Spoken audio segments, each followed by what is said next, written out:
Around 4 years ago, a game trailer appeared on YouTube and quickly garnered a ton of attention for how good it looked. That game was Myth Wukong, and it was being developed by Game Science, a Chinese developer who was aiming to make what would be China's first AAA game.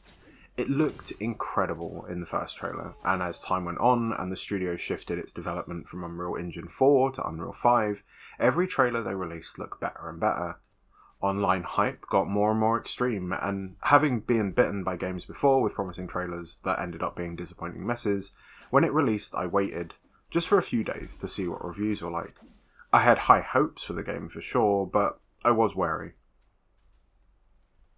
However, when I saw quite how much positivity the game was getting, I decided to grab it and jump in and see for myself what all the fuss was about.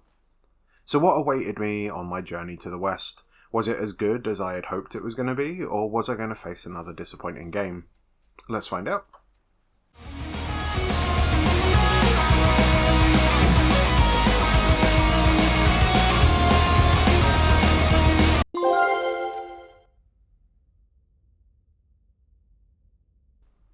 I have a confession.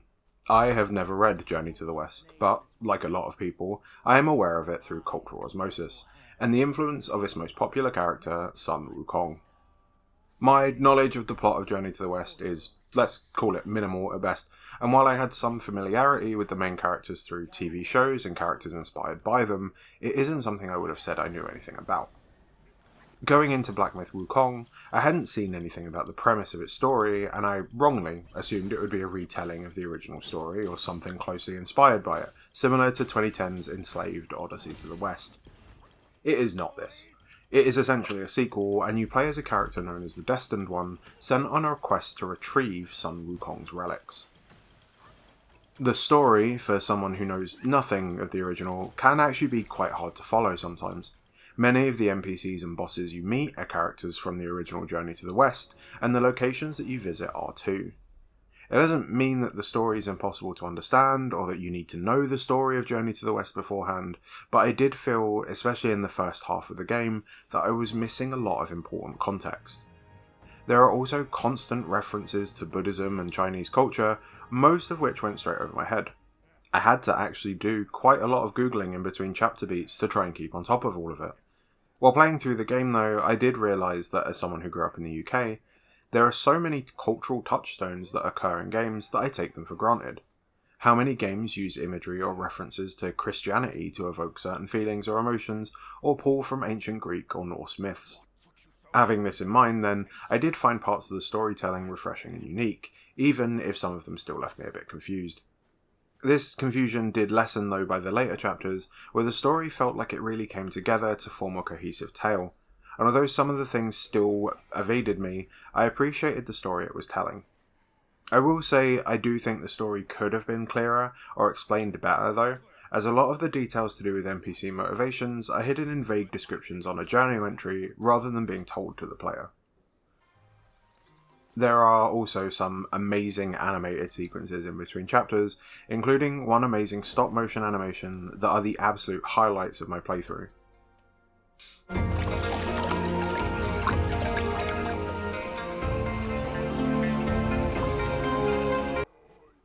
Despite my small misgivings about the narrative presentation of Myth Wukong, I have no issues with its visual presentation.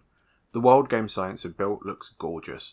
Each area you visit throughout the game is full of life, and it's clear how much passion and effort went into making the areas look as realistic as possible. The characters and enemies you fight all have the same level of visual quality as the world around them, and for a studio's first attempt at a AAA title, I am absolutely blown away by what they have achieved. Throughout each chapter, there are spots that the Destined One can sit and meditate at, and these points were always used to highlight the beauty of the area you're in, as the camera pans around you, showing beautiful vistas for a few seconds as a soft piece of music plays. I loved finding these, as they do a fantastic job of making you appreciate how great the game looks. It's not to say it's perfect though, I did find some weird graphical and frame rate issues. There were times when textures didn't load incorrectly, and areas would look flat and undetailed. And there were some odd moments where the game would almost skip for a second, freezing just for a moment before catching up to where I had moved. I noticed this a lot when I was jumping off a cliff edge to farm some of the game's ingredients, but it also happened quite a few times in combat, and it was always infuriating. There was also one boss in Chapter 4 that completely tanked my frame rate on PS5 for a few seconds at a time due to the amount of things that were going on in the fight. You will be spending a ton of time looking at these stunning backdrops though, as Wukong is a game full of secrets. There are so many things squirreled away in this game, some small like chests full of upgrade materials and currency, to much bigger things like entire secret bosses. The areas you explore are surprisingly deep and full of dead ends and paths that loop around in meandering ways, and sometimes these dead ends have nothing in them, which can be a bit frustrating, especially as there is no map in this game. For the most part though, I don't mind when games don't have maps, but there were plenty of times where I wish this game had one, especially in the 3rd and 4th chapters, where the regions you are in are the most open. The game is also plagued by invisible walls and indistinguishable ledges, and so many times I tried to run to what I thought was a path forward that turned out to be nothing but scenery. It can be quite frustrating trying to figure these out, especially when you're trying to pick up everything the game has. Sometimes what you think might be an invisible wall is actually just a doorway to one of the hidden areas in each chapter that usually hides multiple boss fights inside them. These are usually accessed by completing small side quests in each chapter. For example, in Chapter 1, there are 3 hidden bells around the area, and if you ring all of these, you get transported to the chapter's secret area. In Chapter 1, it's just a straightforward boss fight that provides some lore and some extra history for the chapter that you're in, but other chapters have much more expansive areas to explore with multiple bosses and spirits inside them to collect. And all of them reward you with a vessel, which is an item you can use in combat to give yourself some sort of boost. And all of these, coincidentally, are hugely effective against the final boss of that chapter, so it makes them well worthwhile to figure out and collect. One thing I really appreciated, along with how varied each chapter's locale was how many varieties of enemy types there were, with each chapter having a unique selection of beasties to smash your way through, and in total there are only a couple of reused mini-bosses in the whole game. The bosses themselves are absolute standouts though, with some of them being absolutely huge when compared to the Destined one. Gigantic rock creatures or beasts covered with beautiful fur, to much more grotesque or unique giant demons and divine dragons.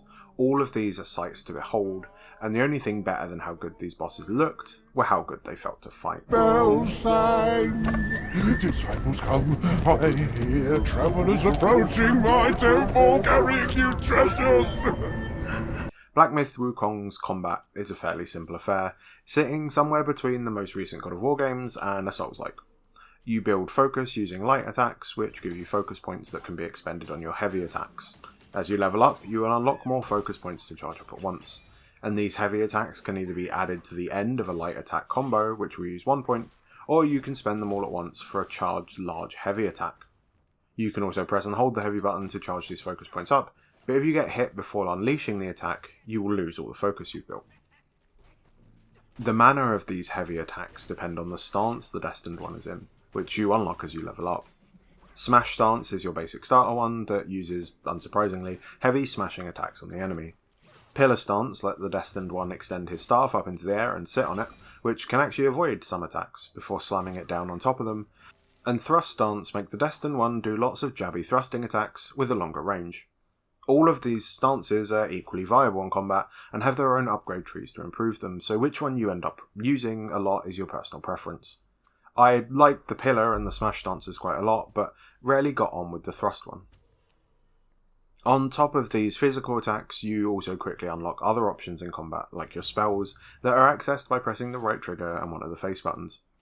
These spells fall into 4 categories: Mysticism, Alteration, Strand, and Transformation, and you can equip one spell from each category at the same time.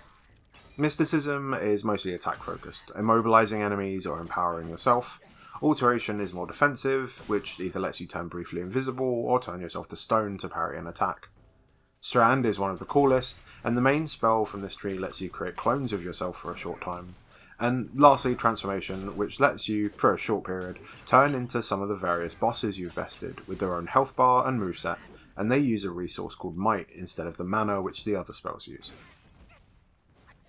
Your last resource is Ki, which lets you have access to smaller transformations called Spirits, that will turn you into a creature, let you do one attack, and then turn back to yourself. There are 54 of these spirits in the game, and they can all be upgraded with various materials. You do have quite a lot of build variety to go with your stance options. Different armour and weapons, some of which are found in the wild and some crafted, offer different set piece bonuses depending on how many pieces of a set you wear. Some weapons will empower the heavy attacks of certain stances, and there are also accessories called curios that let you customise the destined one slightly, like increasing their damage resistance or ailment resistance or your critical hit rate. Along with the upgrade trees that you have that have perks to do similar things, you can put a build together that can be really nice to use. You can also, helpfully, respec at a shrine whenever you want, which is amazing for trying out new spells or new weapons that you found. With all of these things put together, it's a shame that only the best of the boss fights ever really make use of it all. When you are fighting regular enemies, most of them can be taken down with a basic combo and occasionally immobilizing them if you get overrun, and as cool as the enemies look, it does start to drag when all you do is hit them a few times, dodge once or twice, and then hit them again. Many of the mini-bosses feel the same, as these rarely felt as challenging as they could have been. It's only some of the bosses that push you to use all of the tools the Destined One has at his disposal, and these make the game really sing. But these fights also tend to be large spikes in difficulty. Combat here can be brutal, with bosses delaying attacks to punish dodge spamming, rarely giving you a chance to heal between their onslaughts. Some of the secret optional bosses took dying repeatedly for hours before I finally figured them out, and each one felt like I was hanging on by the skin of my teeth. It was in these moments of combat that Black Myth felt amazing, and at the highest it could be. And luckily there are a ton of these bosses, so it does hit these highs pretty often.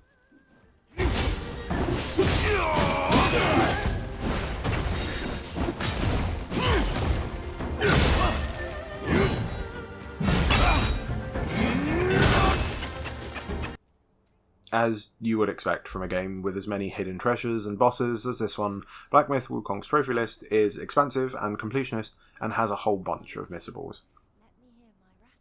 The biggest among these are the spirits you need to collect for the trophy Fickle Forms. As I mentioned earlier, there are a lot of these hidden in the secret areas you can unlock, but some of them will also disappear if you defeat the secret area's main boss or the chapter's main boss before beating the spirit's owner. On my first playthrough of the game, I missed a few of these in the first couple of chapters because I thought I could come back later and get them, only to find they had completely disappeared. You do need to do almost 2 complete playthroughs regardless, as some of the things that you need for the trophies are locked behind New Game Plus. One of the weapons and armour sets you need to craft for the Staff and Spears trophy and the Mantled with Might one require 8 of a limited item that you can only get 4 of in a single playthrough from the secret area in Chapter 5. You'll also need to buy the last drink for Brewer's Bounty and the last recipe for Page Preserver. Due to this, it's not the end of the world if you miss some of the spirits or spells, as you can pick them up on your second time around the cycle. There are also a couple of NPC questlines that are missable too. In each of the chapters up to Chapter 5, there are 2 characters you need to find and speak to. The horseman named Ma Tianba, and the man who upgrades your gourd to let you trap spirits in Chapter 1, Yuan Shuocheng. If you have found them in every chapter previously and exhausted their dialogue, in Chapter 5 you will be rewarded with a new spell and a new healing gourd. That's not to say that everything is missable though, there are a lot of unmissable things that you can always go back at the end to collect, like finding all of the meditation spots, the secret area's main bosses, and the 4 vessels. There are also 4 dragon bosses that you'll need to find and defeat, 1 in each of the first 4 chapters. To find these though, you'll need to find a key item hidden inside Chapter 2, where you fight the first Rat Prince. There is a wall on the left side of the arena that you can try and get the rat to smash into, or use the Azure Dust transformation to do it yourself. This will create a hole into a secret room where you will find the long scale and let you fight these hidden bosses. The game also has 2 endings, and the second true ending you can only get if you beat the secret boss in the last of the secret areas, which is actually in Chapter 3's Great Pagoda. There isn't a trophy for getting the second ending, but there is a trophy for beating the boss in that secret area, so you do have to do it anyway. Overall, the trophy list wouldn't be that bad if this was where it ended. But there are a couple of more trophies that I feel the need to talk about, and both of them are very RNG reliant. The first of these is the trophy A Curious Collection, which is for collecting every curio. Most of these are found in chests or dropped by bosses, with a few of them being missable.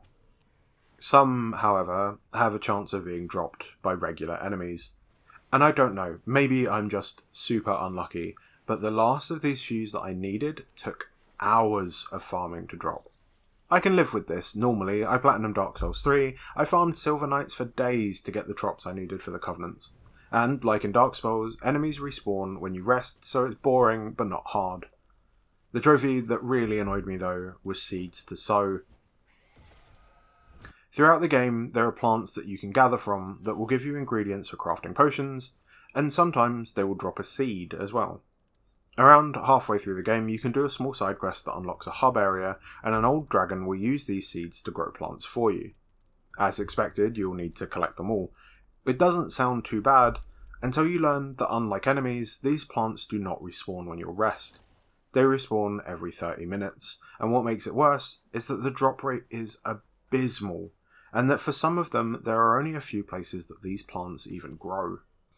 There are also 2 soaks for your healing gourds that can only be farmed from these plants too, and although most of them came without too much trying, I was left at the end of my first playthrough missing 3, Celestial Pear Seeds, Fire Date Seeds, and the Steel Ginseng Soak. These took me nearly 20 hours of real time to get, running to pick 3 pear trees and 8 ginseng before teleporting to chapter 5 to farm a good route for fire dates, then having to wait 30 minutes before I could do it again. I don't know who thought this was a good idea, but it felt like such a colossal disrespect of the player's time. Hopefully, though, you will get luckier than I was when farming these, and once you are finished you will earn the Platinum Trophy, Final Fulfillment.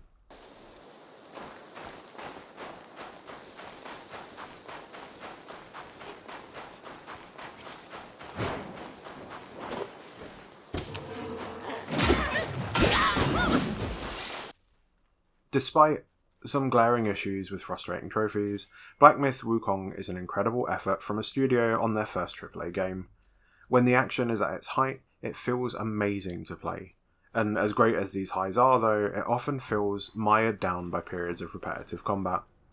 The game is a visual feast, but the locations you explore are often just backdrops for rushing through your 30th Yao Guai troop. I definitely feel like my experience has been marred by the trophy hunting though, which I know is a self-imposed thing, but it was just another example in the list of things I think would have been really cool, with just a bit more tweaking. And for all my griping, by the time I finish Black Myth Wukong, I do feel really positive about it, and I would be interested in seeing the DLC that Game Science Studio have said is coming out.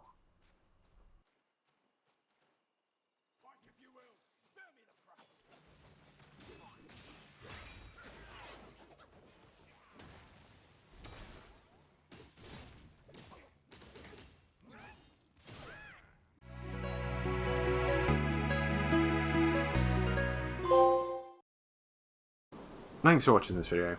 I hope you enjoyed this look at Black Myth Wukong, and gives you an idea of what pains to expect if you decide to go farming for the Platinum Trophy. Please consider subscribing if you want to see more Platinum reviews, and let me know what you think of the game down below. And until next time, happy hunting.